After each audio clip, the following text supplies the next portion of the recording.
Good images are critical for giving your website visual appeal. Today we are going to cover the basics of image selection, editing, and organizing your images.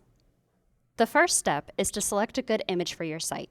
Each type of image will have different size requirements to fit properly. Your image must also be of a good starting resolution, so you can resize it without concern for the image turning grainy. Once you have your desired image, it is time to edit it to fit on your site. Different images will need to be different shapes and sizes to display properly. Before you begin, check our reference chart to know exactly what ratio you will need. Next, open your image with your photo editing tool. There are many different ones you can use. Today, we will be using Adobe Photoshop. If you are not using this software, refer to your software's user guide to know the exact steps you will need to take. I'm going to click on the crop tool to trim this image down. I am sizing it to be a featured image, and I want it to be wider than it is tall. Ergo, I'm going to be using a 16:9 ratio. In the top bar, there are several ways I can resize the crop box to be exactly what I need. 16:9 is one of the defaults. If it was not, I could select ratio and type those numbers in manually. If you use a particular size regularly, you can click New Preset to save the ratio under whatever name you wish for later use. Want to set this up once and never have to think about it again? We have a downloadable pack of sizing presets available on our image management page, labeled for your use. Once I have the crop tool sized, I want to make sure I am capturing the part of the image I want. Photoshop conveniently shows me a 3x3 grid to help me adjust my composition.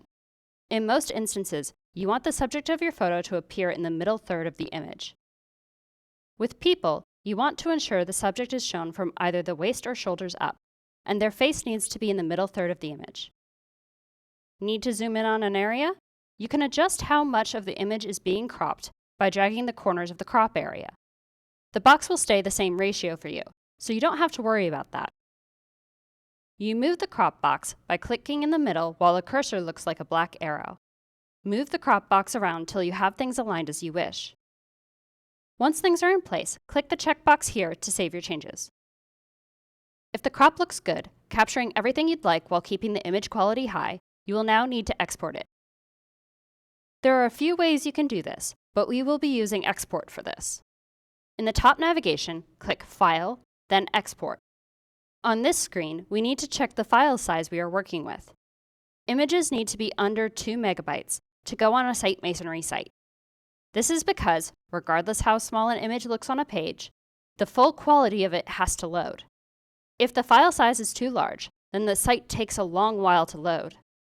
This will hurt not only the user experience, but how Google ranks your site in search results. You will also need to check the resolution of your image.